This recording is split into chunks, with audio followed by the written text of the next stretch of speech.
오늘 말씀의 제목은요, 회복 19번째 시간, 겸손할 때 회복됩니다. 6번째 시간입니다. 오늘 말씀의 제목은 회복 19번째 시간, 겸손할 때 회복됩니다 라는 주제를 가지고 우리 함께 말씀을 나누도록 하겠습니다.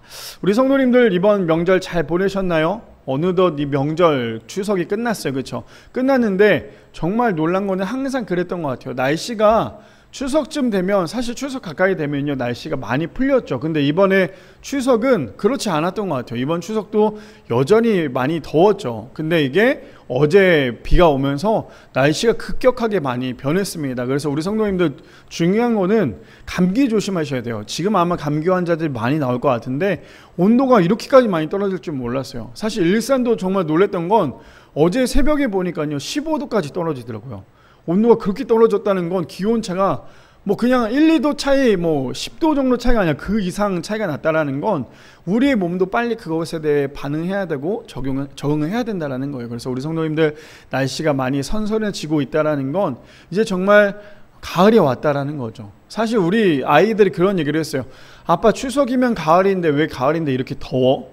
그래서 제가 뭐라고 얘기했냐면, 나도 몰라, 처음 만든 거야, 나도 추석이 이렇게 더운 줄 몰랐어 라고 얘기를 했는데, 추석, 우리나라에는 정말 하나님께서 주신 축복이 뭐냐면 사계절이 있다라는 거예요. 그렇죠? 다른 나라에는 사계절이 없잖아요. 근데 우리나라는 봄, 여름, 가을, 겨울이 있다라는 게 정말 축복인데, 흔히 말하는 대로 지구가 아프다 보니까 이제는 거의 여름과 겨울밖에 없다고 해요. 또 이번에 겨울은 또 많이 춥다고 한다고 하니까요, 우리 성도님들 잘 준비하셔서 아프지 마시고, 제가 우리 성도님들한테 매주마다 강조하는 거 있죠. 아프지도 말고 다치지도 말라라고 얘기를 했는데, 제가 오늘 아침에 일어나서 씻고 나왔는데 허리를 좀 삐끗했어요. 그래서 지금 조금 자세가 불편하더라도, 봐주실 때 조금 불편해도 이해해 주셨으면 좋겠습니다. 그래서 아무튼 날씨가 많이 선선해지고 있고 또 날씨가 추워진다고 하니까요, 우리 성도님들 잘 대비하셔서 아프지 마시고 건강하게 매주마다 하나님 자리에 나와 함께 예배드릴 수 있는 우리 모두가 되기를 축복합니다.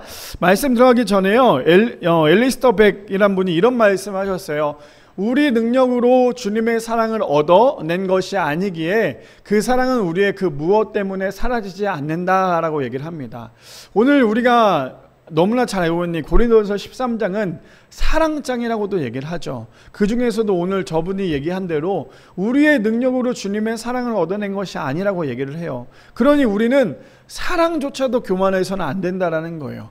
사랑조차도 우리는 뭐 해야 됩니까? 겸손해야 된다는 겁니다. 그래서 아닌 게 그 사랑은 우리의 그 무엇 때문에 사라지지 않는다. 우리의 사랑은 사실 어때요? 금방 사라지는 사랑이죠. 사람이 사랑하는 사랑은요 사실 영원하지 않아요. 사람이 사랑하는 사랑은 물론 부모와 자녀와의 관계는 정말 영원한 사랑이라고 말할 수 있겠지만, 사람들이 사랑하는 사랑은 그렇게 깊지 않다라는 거예요. 그런데 하나님께서 우리에게 주신 그 사랑은요 절대 사라지지 않는다라고 얘기를 합니다.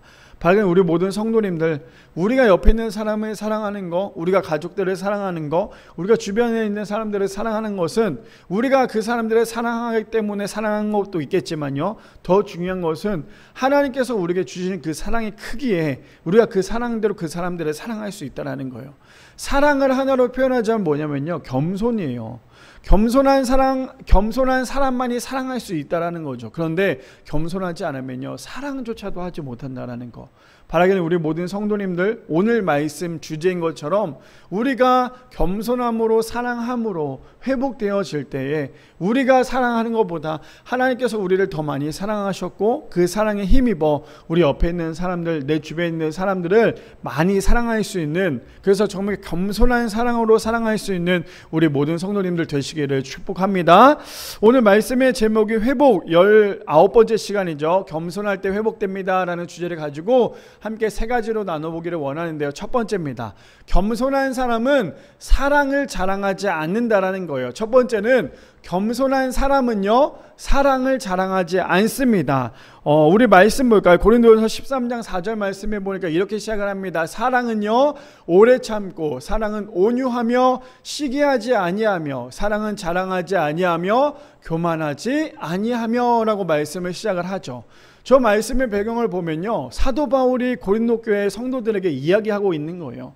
그들에게는 언제나 교만함이 넘쳤죠. 그러니 그들에게 했던 거는 겸손함과 사랑에 대해서 가르쳐주기 위해서 이야기를 하고 있는 건데, 너네들이 아무리 많은 것을 한다 할지라도 제일 중요한 건 사랑이다. 그 안에 사랑이 없으면 아무것도 되지 않는다라는 것을 고린도전서 13장에 대한 이야기로 나누고 있다는 거예요. 그 중에서 우리가 오늘 나눌 이 4절에 보니까 뭐라고 시작을 하죠? 사랑은요, 오래 참는다라고 얘기를 해요. 그래서 우리가 사랑한다라는 거, 사랑이 무엇입니까? 사랑은요, 결국에 자기 희생이 필요하다라는 거예요.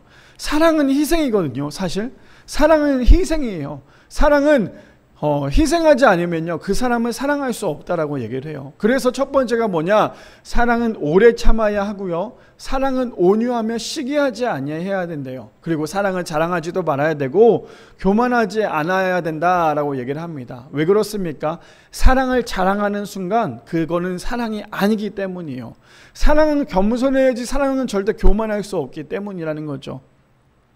제가 오늘 이 말씀을 준비하면서 문득 그 예전에 그런 생각이 좀 들었던 게, 오늘 제가 이 나이가 되도록 그 생각과 좀 많이 맞았다라는 생각이 들었어요. 그게 뭐냐면 우리 아버지를 생각을 했을 때, 아마 우리 아버지뿐만 아니라 모든 부모님들이 다 그럴 거예요. 어떤 거냐면, 어렸을 때 참 우리 아버지랑 뭐 이렇게 가까이 갈 수 있었던 시간들이 많이 없었던 것 같아요. 항상 눈을 뜨면 아버지는 없어요. 그리고 잠을 잘 때쯤 되면 아버지가 그때 들어오세요. 뭐냐? 아버지는 항상 아침에 새벽부터 나가서 밤 늦게까지 일을 하고 돌아오시죠.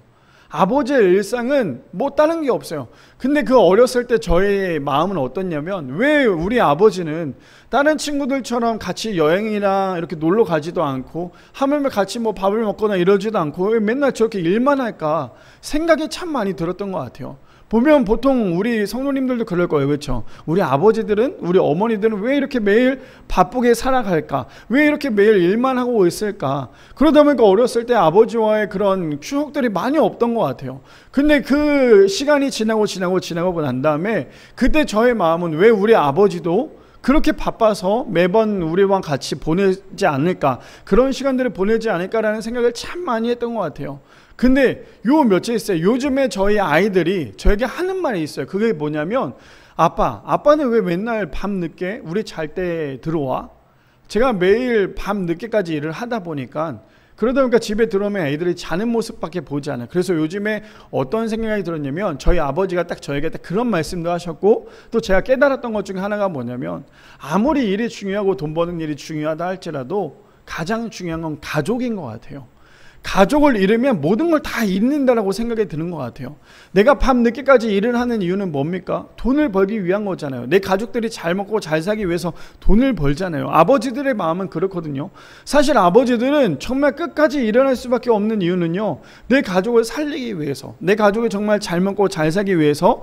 그래서 어머니의 사랑을 표현은 내 아이들을 잘 챙겨주고 잘 먹여주고 잘 입혀주고 학교도 잘 보내고 이렇게 잘 양육을 한다는 거면, 아버지의 사랑은 어떤 사랑이냐면요, 아버지의 사랑은요, 그냥 내가 내 자식들에게 오해를 받는다 할지라도, 혹은 사람들에게 왜 이렇게 바쁘냐라는 이야기를 듣는다 할지라도, 아버지의 사랑과 희생은요, 끊임없이 밖에 나가서 돈을 벌어서 가져다 와서 자녀들이 또 잘 살 수 있도록 또 물질적으로 하는 것이 바로 아버지의 사랑이지 않을까라는 생각이 듭니다. 저도 그랬던 것 같아요. 그래서 저도 매일매일 열심히 밤 늦게까지 일을 했는데, 우리 아이들이 항상 하는 말이 있어요. 왜 아빠는 맨날 늦게 들어오냐? 나는 아빠가 일을 안 나갔으면 좋겠다. 나는 아빠가 집에만 있었으면 좋겠다. 그래서 제가 우리 딸한테 그런 얘기를 했어요. 아빠가 만약에 일을 안 하고 집에만 있으면 내가 너 지금 이거 해주고 있는 장난감이나 이렇게 맛있는 거, 너네들 먹고 싶은 것들 하나도 해줄 수 없는데 그래도 괜찮아? 라고 물어봤어요. 그럼 그 아이가 뭐라고 얘기할 것 같으세요? 6살짜리 딸 아이가. 저는 이래서 제가 참 첫째 딸을 너무 사랑하는 것 같아요. 뭐라고 얘기했냐면, 아빠 괜찮아. 아빠 나 장난감 필요 없고 맛있는 거 안 먹어도 되니까 아빠 일 나가지 말고 나랑 같이 놀아줘. 이 6살짜리 아이의 시선은 뭐냐면요, 아빠가 바깥에 나가서 돈을 벌어 오는 것도 물론 그거에 대해 잘 모르겠지만, 그거보다도 그냥 내 옆에 있는 게 너무나도 좋대요. 요즘에는 제가 어떠냐면, 밤 늦게까지 일을 하지 않고요. 10시 정도 되면 딱 집에 들어와요. 그쯤 되면 우리 아이들 딱 잘 시간이 되거든요. 그럼 딱 씻고 난 다음에 아이들 잘 때 옆에 같이 침대에 누워서 아이들 토닥토닥 거려주고 있어요. 그러면서 기도해주고 있거든요. 그랬더니 이 아이들이 너무너무나 행복해 하더라는 거예요. 이 아이가 첫째 딸이 저에게 그렇게 얘기를 하는 거예요. 아빠가 일을 하지 않고 그냥 내 옆에만 있어주면 좋겠어라는 말을 저에게 매일매일 하는 거예요. 그러니 제가 일을 할 때마다 기분이 좋을까요? 좋긴 하죠. 내 딸이 나 이렇게 챙겨주는 거나. 근데 한편으로는 너무너무나 마음이 아픈 거예요. 우리 아이가 이렇게까지 생각을 하고 있구나. 근데 그에 반해 우리 둘째 아들은 똑같아요. 제가 일을 나가면 막 울어요. 아빠 일 나가지 마, 같이 있어야 돼. 그러면서 막 울어요. 그래서 제가 둘째 아들에게도 이렇게 얘기했어요. 근데 윤희야, 아빠가 내가 일을 하지 않으면 너한테 이렇게 카보 장난감도 사줄 수 없고, 내가 이렇게 너한테 치킨도 사줄 수 없고, 피자도 사줄 수 없고, 맛있는 것도 사줄 수 없는데, 그러면 아빠가 이것도 사줄 수 없는데 괜찮겠어? 라고 얘기했어요. 뭐라고 얘기했을 것 같으세요?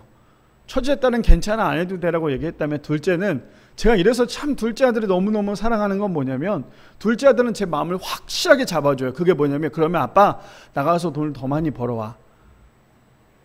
뭐라고? 그랬더니 나가서 돈을 더 많이 벌어 그래요. 왜? 그랬더니 나가서 돈을 더 많이 벌어와야 자기한테 장난감도 사줄 수 있고 맛있는 것도 사줄 수 있기 때문에 나가서 돈을 더 많이 벌어 그래요.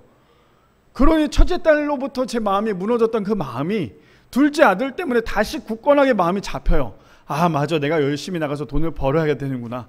이게 저의 마음으로 변하다는 거예요. 제가 왜 이런 말씀을 갑자기 시작이 되냐면, 사랑이라는 것은 결국에는 부모님의 희생, 자녀들의 희생, 사람들의 희생 가운데 사랑이 반드시 있다라는 거예요.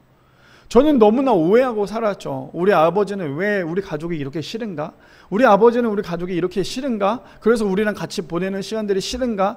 근데 제가 아버지의 나이가 되니까, 그때쯤 아버지의 나이가 되니까요, 어떤 마음이 드냐면, 나도 일을 하다 보면 길에서 사람들이, 가족끼리, 어린 아이들이랑 같이 손잡고 다니는 거 보면 저도 그게 하고 싶거든요. 너무너무 하고 싶고 너무너무 하고 싶은데, 근데 내가 그것 때문에 그거 한다고 해서 오늘 하루를 쉬어버리면 우리 아이들에게 맛있는 것도 따뜻한 것도 제공할 수 없기 때문에 아버지의 희생은 그러한 희생이지 않을까라는 생각이 들었습니다. 오늘 말씀해 보니까 사랑은 오래 참고 온유하며 시기하지 아니하며 사랑은 자랑하지 아니하며 교만하지 아니하며, 저 말씀을 하나로 종합을 해보면요, 예수님의 사랑이 가장 크겠지만 더 나아가 사람들의 관계에서는 어쩌면 부모님의 사랑이지 않을까라고 생각이 들어요. 부모님들이 자녀들을 양육하기 위해서요, 오래 참아야 하고요, 온유해야 되고 시기하지 않아야 되고 자랑하지 않고 교만하지 않아야 되는 게 우리 부모님들의 사랑이지 않을까요? 자, 그뿐 아닙니다. 그래서 이 말씀을 토대로 보니까요, 13장 1절에서 뭐라고 얘기하는지 함께 보면, 1절에 이렇게 얘기하죠. 내가 사람의 방언과 천사의 말을 할지라도 사랑이 없으면 소리나는 구리와 울리는 꽹과리가 되고, 라고 시작을 합니다. 저 1절에 보니까요, 내가 사람의 방언과 천사의 말을 할지라도예요. 얼마나 언어가 이쁘게 했어요. 얼마나 아름답게 했어요. 그렇죠? 그런데 우리가 사람들이 봤을 때 와, 저 사람 믿음 좋다, 저 사람 참 멋지구나 라고 얘기하겠지만요, 그 사람이 사람의 방언과 천사의 말을 한다 할지라도 거기에 뭐가 없으면요, 뭐가 없으면 소리나는 우리와 울리는 꽹과리가 된대요. 그게 뭡니까? 바로 사랑이라는 거예요. 아무리 그 사람이 사람의 방언과 천사의 말을 한다 할지라도 그 안에 핵심이 사랑이 없다면요, 그것은 아무것도 아니라는 거예요. 그 소리나는 구리와 울리는 꽹과리가 뭡니까? 결국에는 소음밖에 되지 않는다라는 거예요. 그뿐 아니죠. 2절에 보니까 내가 예언하는 능력이 있어 모든 비밀과 모든 지식을 알고 또 산을 옮길 만한 모든 믿음이 있을지라도, 라고 얘기하죠. 2절에 보면 뭐라고 얘기합니까? 내가 예언하는 능력과 또 산을 옮길 만한 믿음이 있다 할지라도요. 근데 거기에 뭐가 없으면요, 사랑이 없으면 내가 아무것도 아니오라고 얘기합니다. 저 1절과 2절을 비교했을 때 어떤 말씀이 공통점으로 나온지 아세요? 교만하지 않아야 된다라는 거예요.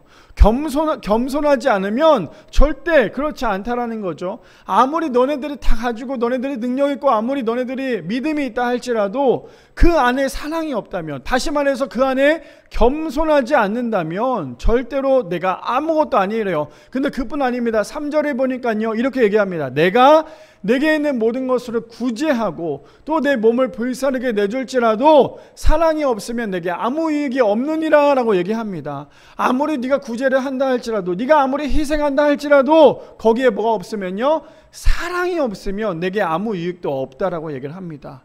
왜 사랑을 그토록 강조하고 있습니까? 좀 전에도 제가 말씀드렸죠.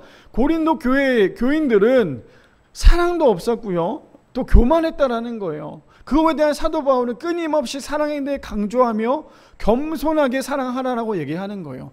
너네들이 아무리 다 가지고 있다 할지라도, 너네들이 아무리 모든 것을 다 할 수 있다 할지라도 그 안에 사랑이 없으면 아무것도 없다. 그러니 사랑을 자랑하지 말라라고 사도 바울은 이야기하고 있다라는 거죠. 그러니까 4절에 뭐라고 얘기해요? 오늘 우리가 읽었던 말씀이 있죠.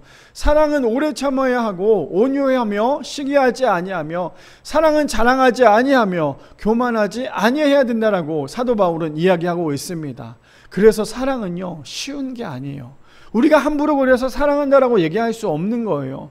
사랑은 단순히 말뿐이 아니라 사랑은 우리의 모습과 행동과 삶에서 드러나야 되는 것이 바로 사랑이라는 거죠. 그뿐 아닙니다. 디모데후서 3장 2절 말씀 세 번역에 보니까요 이렇게 얘기합니다. 사람들은 자기를 사랑하며 돈을 사랑하며 뽐내며 교만하며 하나님을 모독하며 부모에게 순종하지 아니하며 감사할 줄 모르고 불경스러우며 라고 얘기합니다. 저기에서 나오는 오늘 말씀 전체적으로 나누는 그 말씀이 뭐냐면요, 결국에는 자기 자신을 사랑하기 때문에, 자기 자신을 사랑하기 때문에요 남들을 사랑할 수 없는 거예요.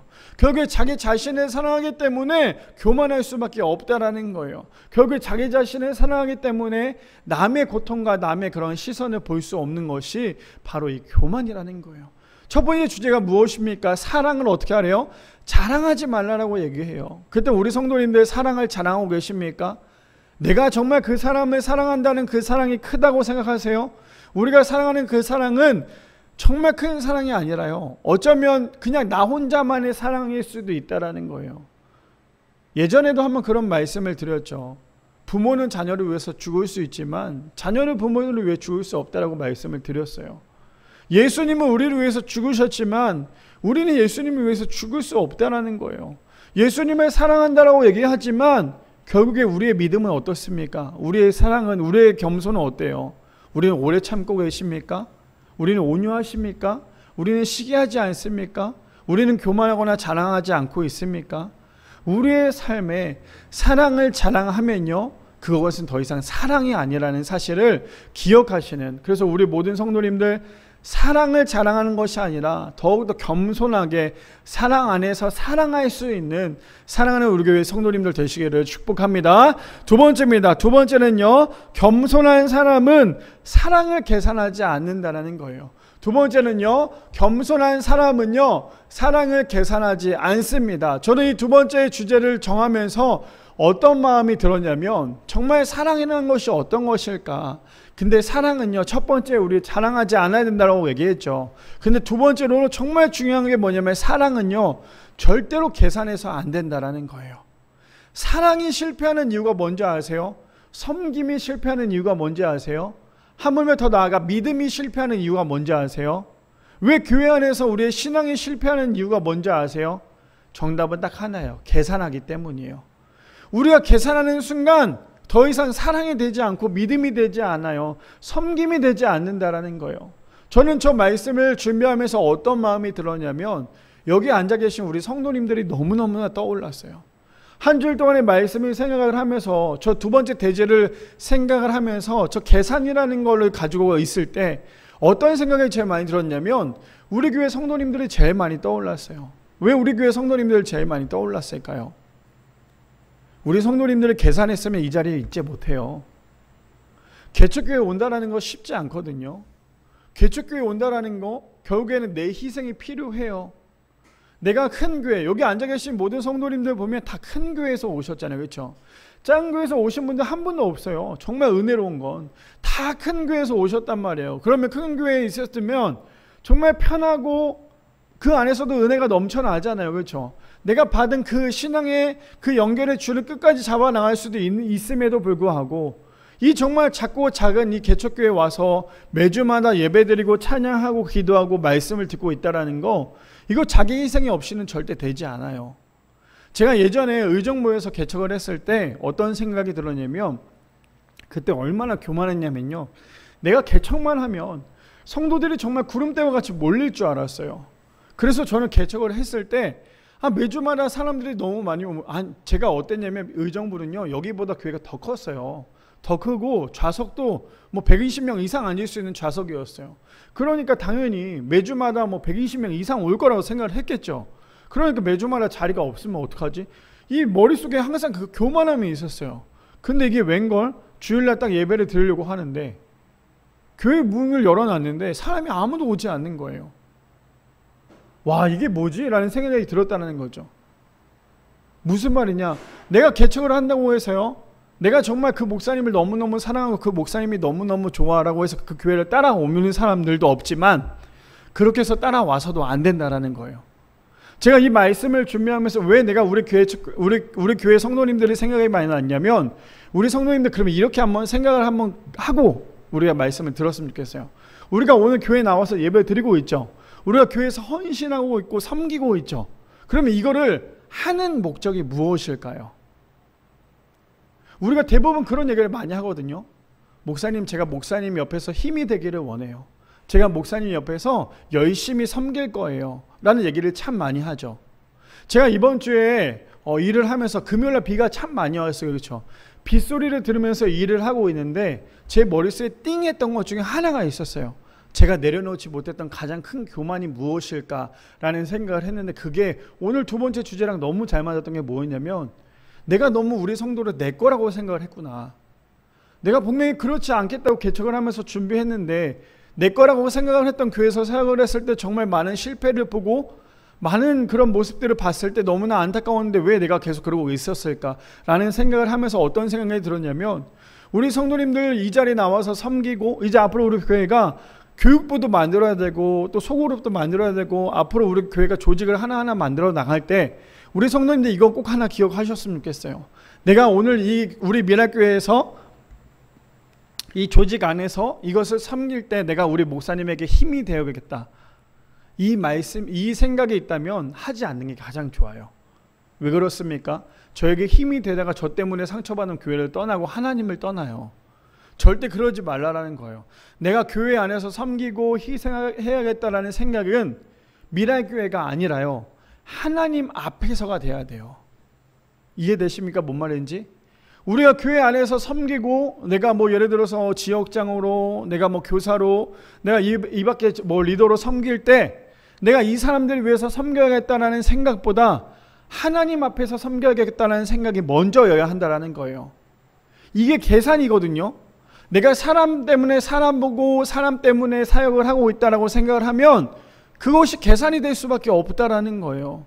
제가 그동안에 사역을 하면서 저번 주에 제가 너무나 사랑하는 우리 전도사님 부부가 왔었어요. 교회에 와가지고 같이 이런저런 얘기를 하면서 제가 그런 얘기를 했어요. 목사님은 지금까지 사역을 하면서 어떤 마음이셨어요? 라고 얘기를 했어요. 그래서 제가 뭐라 그랬냐면, 나는 내가 가장 후회하는 것 중에 하나가 뭐냐면, 너무 교회들을 짧게 사역한 게 너무너무나 후회된다. 나는 내가 물론 2년마다 교회를 옮기면서 더 배워야겠다는 생각을 가지면서 사역을 해왔지만 결국에는 그것 때문에 나도 아팠고 성도들도 아팠고 무엇보다 이게 하나님의 뜻이 아닐 수도 있었겠구나라는 생각이 참 많이 들었다라는 이야기를 했던 것 같아요. 무슨 말이냐면, 교회의 사역은요 절대 사람 보면 안 돼요. 교회의 사역은 우리가 섬기고자 하는 이 모든 것들은 절대 사람을 보면 가장 먼저 하는 게 뭐냐면요, 계산하는 거예요. 교회 안에서 내가 뭔가 임원으로 섬긴다 할 때 내가 사람을 보잖아요. 앞에 섰으면 참 희한한 건 앞에 쓴 사람들 대부분 다 사람들을 보게 되죠. 사람들한테 상처받지 않으려고 좋은 소리만 해야 되고 그런 이야기들만 해야 돼요. 그러다 보면 결국에 내 영이 죽어요. 근데 내가 사람 보면 계산할 수밖에 없지만 사람 보는 것이 아니라 하나님을 바라보면 감히 우리는 계산할 수 없다라는 거죠. 자, 그렇다면 오늘 두 번째, 겸손한 사람은 계산하지 않는다라는 것이 무엇인지 우리 함께 좀 보자면, 자, 고린도전서 13장 5절에서 6절에 보니까 이렇게 얘기하죠. 무례히 행하지 아니하며 자기의 유익을 구하지 아니하며 성내지 아니하며 악한 것들을 생각하지 아니하며 불의를 기뻐하지 아니하며 진리를 함께 기뻐하고 라고 시작을 합니다. 저기서 말씀하시는 무례히 행하지 말아야 되고 유익을 구하지 않아야 되고 성내지 않아야 되고 악한 것들을 생각하지 않아야 되고 불의를 기뻐하지 않아야 되고 진리와 함께 하기 위해서 우리가 첫 번째 해야 될 건 뭐냐면요, 반드시 우리가 사랑 안에는 계산하지 않아야 돼요. 사랑 안에서 계산하는 순간 무례히 행할 수밖에 없어요. 계산한다는 것이 무엇입니까? 내가 그 사람보다 더 높은가 낮은가 계산할 수밖에 없죠. 그러면 계산해서 내가 더 높다고 생각을 하면 어떻게 됩니까? 무례히 행할 수밖에 없습니다. 그뿐 아니죠. 계산하는 사람은요, 자기의 유익을 구할 수밖에 없고요, 계산하는 사람은 더 많이 성낼 수밖에 없고 결국에 그 계산 때문에 악한 것을 구할 수밖에 없다라는 거예요. 그뿐 아니죠. 그 계산 때문에 어떻게 됩니까? 불의를 생각하고요, 진리와 함께 기뻐하지 않다라는 거예요. 그래서 절대 사랑 안에서는요, 우리 가족 간에, 우리 아내와 남편과 자녀들 가운데, 우리 주변에 있는 사람들 가운데 우리가 해야 될 것은, 사랑은 절대로 계산하지 말아야 한다라는 거죠. 자, 그뿐 아닙니다. 고린도서 10장 23절 24절에 보니까 이렇게 얘기하죠. 모든 것이 가하나 모든 것이 유익한 것이 아니요 모든 것이 가하나 모든 것이 덕을 세우는 것이 아니니 누구든지 자기의 유익을 구하지 말고 남의 유익을 구하라 라고 얘기를 합니다. 무슨 말입니까? 절대로 계산하지 말라라는 거예요. 계산하지 않는 사람의 특징은요, 남의 유익을 먼저 구할 줄 아는 사람이에요. 모든 것이 가하나가 무엇입니까? 모든 것을 다 오케이 한다라는 거죠. 무조건 다 오케이 하지만 그것이 절대 유익한 것이 아니고 그것은 덕을 세우는 것이 아니라고 얘기해요. 그래서 우리가 해야 될 것은 뭡니까? 나의 유익을 구하는 것이 아니라 남의 유익을 먼저 구해야 한다는 거죠. 그뿐 아닙니다. 10장 33절에 보면 이렇게 얘기하죠. 나와 같이 모든 일에 모든 사람을 기쁘게 하여 자신의 유익을 구하지 아니하고 많은 사람의 유익을 구하며 그들로 구원을 받게 하라라고 얘기합니다. 무슨 말이에요? 우리가 해야 될 것은 뭐냐면 내 자신의 유익을 구하는 것이 아니라 끊임없이 남들의, 다른 사람들의 유익을 먼저 구해야 되는 사람이 바로 우리가 되어야 된다고 얘기하는 거예요. 그래서 사랑은 절대 이기적일 수 없어요. 사랑은 내 자신만, 내가 잘되기 원하는 것이 사랑이 아니에요. 남들이 더 잘되기 원하는 게 사랑이라는 거예요. 우리 부모님들은 어때요? 자녀들이 잘되기 위해서 끊임없이 희생하잖아요. 사실 그렇잖아요. 자녀들 때문에 내가 더 돋보이려고 하는 부모님들은 없잖아요. 보통 보면 어떻습니까? 부모님들은 자식들이 돋보이기를 원하잖아요. 그래서 보통 이렇게 생각하잖아요. 와, 사람들이 만났을 때 저기요, 당신의 자녀보다 당신이 훨씬 더 훌륭합니다. 이 얘기를 들으면 자신은 조금 좋을 수 있지만 더 좋은 얘기는 뭐예요? 당신보다 당신의 자녀가 훨씬 더 멋지네요, 훨씬 더 잘하고 있네요 얘기 들으면 부모님의 마음은 훨씬 더 기쁠 수밖에 없다라는 거예요.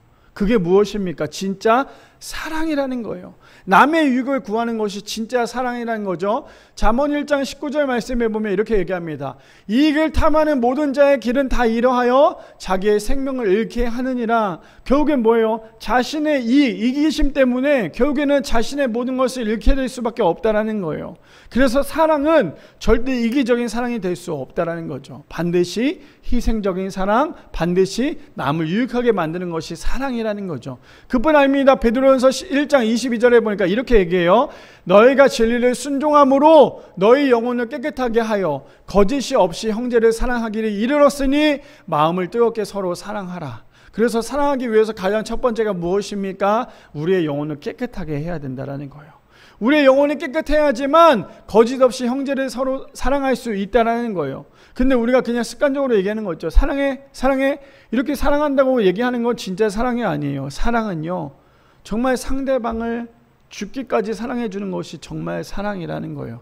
그렇다고 해서 내가 일하고 있는 그 직장의 모든 사람들을 내가 죽기까지 사랑해라 이게 아니라 그 사람들이 먼저 더 잘 될 수 있도록, 우리 그런 거 있잖아요. 남들이 잘 되면 배가 아프잖아요. 그렇죠? 내가 잘 돼야지만 더 좋은 거잖아요. 저도 그걸 참 내려놓는 게 너무나 힘들어요. 지금도 기도하고 있어요. 내가 아는 목사님들이 잘 되는 거 너무너무나 좋지만 나도 그만큼 더 잘 됐으면 좋겠다라는 생각이 항상 먼저 맴돌아요. 근데 그게 아니라 남들이 잘 되는 거에 대해서 더 기뻐해주고 더 축하해주고 더 축복해줘야 되는 것이 바로 그리스도인의 삶이라는 거예요. 바라기에는 두 번째 주제가 무엇입니까? 겸손한 사람은요, 계산하지 않는다라는 거예요. 계산은요, 물건을 살 때만 계산하면 돼요. 진짜 계산은 우리가 사람들을 만날 때, 사람들을 상대할 때, 저 사람이 어떤 사람이다 우리가 미리 파악하고 계산하는 것이 아니라 그 사람을 있는 그대로 봐줄 수 있는 우리 모든 성도님들 되시기를 축복합니다. 마지막 세 번째입니다. 마지막 세 번째는요, 사랑으로 겸손할 때 회복되어진다라는 거예요. 마지막 세 번째는 사랑으로 겸손할 때 회복되어집니다. 우리 고린도서 13장 7절 말씀 볼까요? 이렇게 마지막 마무리를 짓죠. 모든 것을 참으며 모든 것을 믿으며 모든 것을 바라며 모든 것을 견디느니라 라고 얘기합니다. 우리가 좀 전에 읽었던 고린도서 13장 1절부터 7절까지 말씀을 쭉 보면 결국에는 7절을 얘기하고자 하는 거예요. 그 사랑이 뭐예요? 참아야 되고 믿어줘야 되고 바라야 되고 무엇보다 견뎌야 된다는 거예요. 그게 뭡니까? 바로 사랑이라는 거죠. 잠언 10장 12절에 보니까 이렇게 얘기합니다. 미움은 다툼을 일으켜도요, 사랑은 모든 허물을 가리우느니라 라고 얘기를 해요. 사랑이 얼마나 중요한지 아시겠죠? 사랑이 대충대충 사랑합니다가 아니에요. 사랑은요, 정말 그 상대방의 허물까지 가려주는 것이 사랑이라는 거예요. 나는 저 사람을 사랑하지만 저 사람의 허물까지 가려줄 수는 없어 라고 얘기하는 건 그건 진짜 사랑이 아니에요. 사랑하는 척하고 있다는 거죠. 그렇다면 진짜 사랑은 무엇입니까? 상대방을, 내가 미워하는 그 사람의 그 허물까지도 가려주는 것이 진짜 사랑이라는 거예요. 자, 그뿐 아닙니다. 17장 9절 말씀에 보니까 이렇게 얘기하죠. 허물을 덮어주는 자는요, 사랑을 구하는 자지만 그것을 거듭 말하는 자는 친한 벗을 이간하는 자다라고 얘기를 합니다. 이해되십니까? 뭔지? 진짜 허물을 덮어주는 사람이 사랑이지만 끊임없이 그것을 들춰내는 사람은요, 결국에는 사랑이 아니라 결국에는 그것을 이간하는 벗이다라고 얘기를 하고 있습니다. 그뿐 아니죠. 베드로서 4장 8절에 보니까 이렇게 얘기합니다. 무엇보다 뜨겁게 서로 사랑할지니 사랑은 허다한 죄를 덮느니라. 계속 덮어준다, 가려준다라고 얘기하는 건 뭐예요? 결국에는 사랑이라는 거예요. 자, 우리 저 말씀을 이렇게 한번 생각을 해볼까요? 우리 성도님들 죄인이잖아요, 그렇죠? 우리 모두 다 죄를 참 많이 짓잖아요. 저도 죄를 참 많이 지어요. 근데 우리의 죄를 덮어주시는 분이 누구예요? 예수님이에요. 그렇다면 우리의 죄를 깨끗하게 완전히 덮어주고 가려주시는 분은 뭐냐면 예수님의 보혈만이 가능하다라는 거예요. 제가 어저께 그 TV를 보는데 한 명대사였던 것 같아요. 그 대사에 이런 대사가 나왔어요. 뭐라고 얘기했냐면 그분이 판사예요. 그냥 뭐 대사였어요. 대사였는데 그분이 판사인데 그 한 죄인한테 이런 얘기를 해요. 그 죄인이 뭐라고 얘기하냐면 그 법원 앞에 섰는데 이런 얘기를 하는 거예요. 그 상대방한테 내가 잘못한 가해자예요. 내가 가해자인데 가해자가 피해자한테 미안하다고 말을 하지 않고 계속 누구한테 미안하다고 죄송하다고 얘기했냐면 판사한테 계속 죄송하다고 얘기를 하는 거예요. 법원 앞에서. 법원 안에서. 계속 판결을 하기 전에 판사한테 계속 죄송하다고 얘기를 해요. 그랬더니 그 판사가 뭐라고 얘기한 줄 아세요? 그 가해자에게? 나한테 죄송하다고 얘기하는 게 아니다. 나한테 죄송할 게 뭐가 있냐? 네가 정말 죄송해야 될 것은 내가 아니라 피해자한테 죄송하다고 얘기해야 된다. 근데 우리가 똑같거든요. 우리가 죄를 지어놓고요, 우리가 결국에는 그 죄에 대해서 피해자한테 죄송합니다라고 얘기하지 않고요, 자꾸 허공에 대고 우리가 죄송하다라고 얘기하는 게 우리의 모습이라는 거예요. 우리가 항상 죄를 짓고 난 다음에 예수님 앞에 나가야죠. 그렇죠? 예수님 앞에 나가서 우리의 모든 죄를 고백을 해야 되잖아요. 그래야지만 예수님께서 우리의 모든 죄를 용서해 주실 수 있잖아요. 근데 우리는 끊임없이 예수님 앞에 회개하지 않아요. 회개하지 않는 이유가 무엇입니까? 우리가 교만해서 그렇잖아요. 회개는 우리가 주님 앞에 완전히 돌아갈 수 있는 기회라는 거예요. 그래서 우리가 진정한 회개, 정말 예수님의 그 희생과 예수님의 사랑은 무엇이었냐면 우리의 온 몸 자체를 예수님의 보혈로 깨끗하게 덮어주셨다라는 거예요. 우리가 십자가 뒤에 숨어 있으면 어떻게 돼요? 우리의 모든 죄를 다 예수님께서 가려 주시는 거잖아요. 우리 모든 성도님들, 우리가 그래서 예수님의 사랑을 반드시 기억해야 된다는 거예요. 사랑이 무엇일까라고 생각이 든다면 예수님 한번 생각해 보세요. 그러면 예수님이 정말 사랑이셨구나라는 걸 알 수 있죠. 잠언 14장 4절 말씀, 저는 이번 한 주 동안에 이 말씀을 정리하면서 이 말씀이 너무나도 저에게는 은혜가 되었어요. 우리 성도님도 아마 이 말씀 많이 들어봤을 거예요. 4절에 보니까 이렇게 얘기하죠. 소가 없으면 구유는 깨끗하려니와 소의 힘으로 얻는 것이 많으니라. 근데 우리 성도님들 아마 대부분 첫 번째 얘기를 좋아하실걸요. 그게 뭡니까? 내가 소만 없으면 구유를 치우지 않는 고생이 없잖아요. 그렇죠? 소 때문에 우리가 구유를 치워야 되고 거기 있는 외양간을 치워야 되잖아요. 그렇죠? 그런 고생이 있지만 저 말씀은 뭐라고 얘기했냐면 소가 없으면 구유는 깨끗하다. 네가 희생하지 않아도 된다. 네가 힘들지 않아도 된다. 근데 더 중요한 건 뭐냐면 소의 힘으로 얻는 것이 훨씬 더 많다라고 얘기를 한다는 거예요. 우리의 인생에 그래서 우리가 하나님을 잘 믿어야 되는 가장 큰 이유는 뭐냐면요. 하나님을 믿지 않으면 우리는 편하게 살 수 있어요. 그냥 내 마음대로 살면 되니까. 근데 우리가 하나님을 믿으면서 우리에게 받는 가장 큰 은혜는 무엇입니까? 바로 구원이라는 거예요.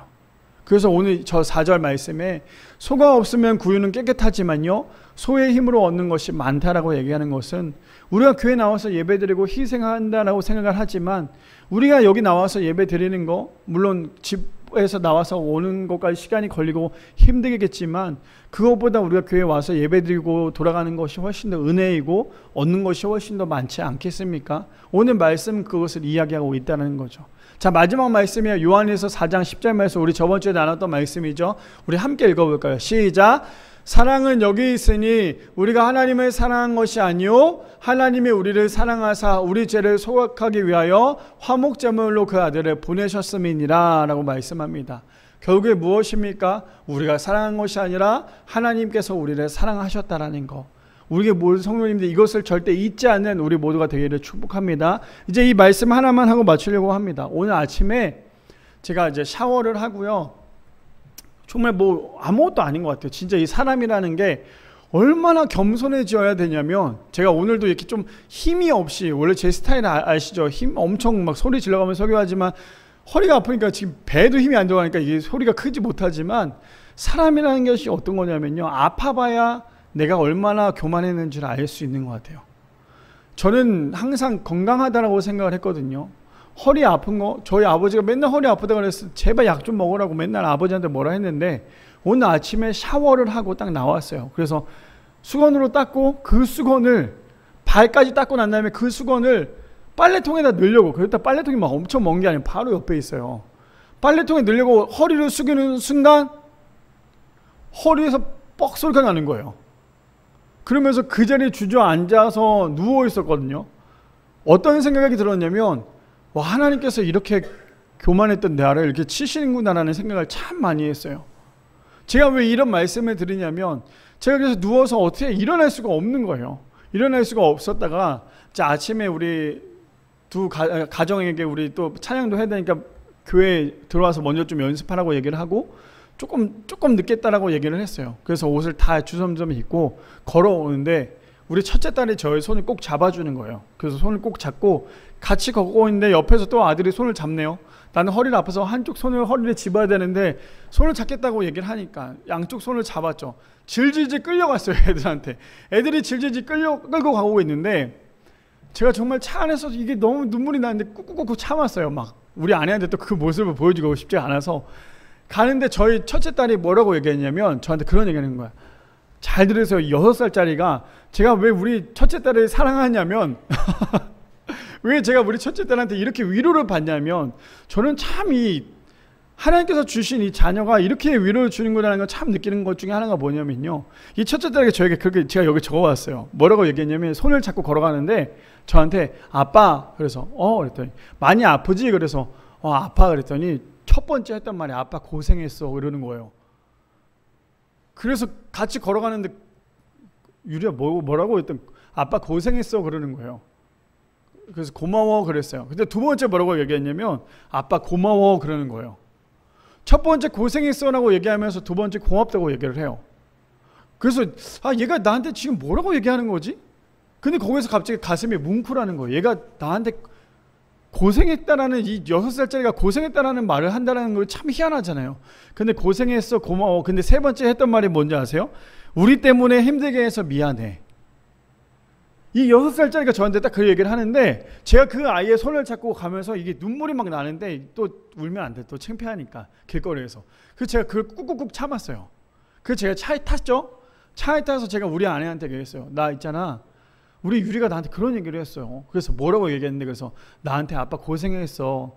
아빠 고마워. 아빠 우리 때문에 힘들게 해서 아프게 해서 미안해, 그 얘기를 그랬어요. 그때 우리 아내가 뭐라고 얘기한 줄 아세요?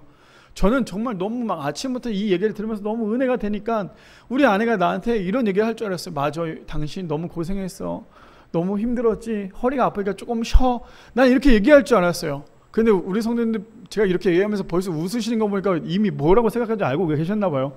뭐라고 얘기했냐면, 아니 아빠 임종도 아닌데 왜 아빠 임종처럼 얘기를 하고 있냐, 그 딸은. 이렇게 얘기를 하는 거예요. 지금 내 마음은 막 이 위로가 되고 막 회복이 되고, 이 딸 때문에 막 한 주 동안 힘들었던 것이 막 너무 막 회복되고 기쁜데, 나는 우리 아내가 그렇게 얘기해 줄 줄 알았는데 우리 아내가 하는 말은, 아니 아빠가 죽는 것도 아니고 임종도 아닌데 왜 임종 앞에서 얘기하는 것처럼 그렇게 얘기를 했대? 그 얘기를 하면서 제가 눈물이 쏙 들어갔어요.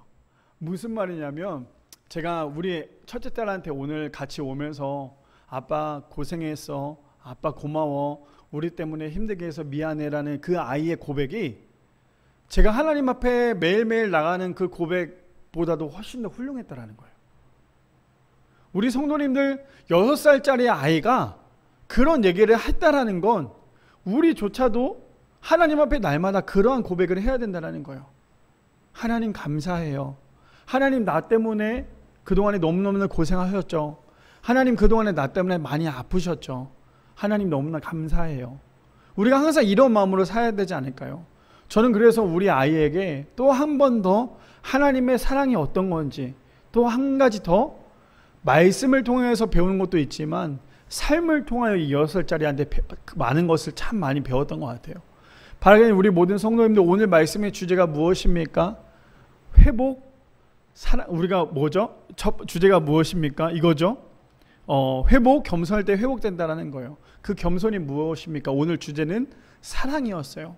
우리 모든 성도님들 날마다 사랑 안에서 정말 사랑이 무엇인지를 올바르게 알고 모든 것을 견디며 모든 것을 참으며 모든 것을 바라며 모든 것을 믿으며 사랑할 수 있는, 그래서 정말 어린 아이가 그러한 고백을 했던 것처럼 우리 또한 우리 부모님에게, 또 내 자녀들에게, 또 더 나아가 우리 하나님에게 그런 고백을 할 수 있는, 그래서 정말 사랑 안에서 회복되어질 수 있는 우리 모든 성도님들 되시기를 축복합니다.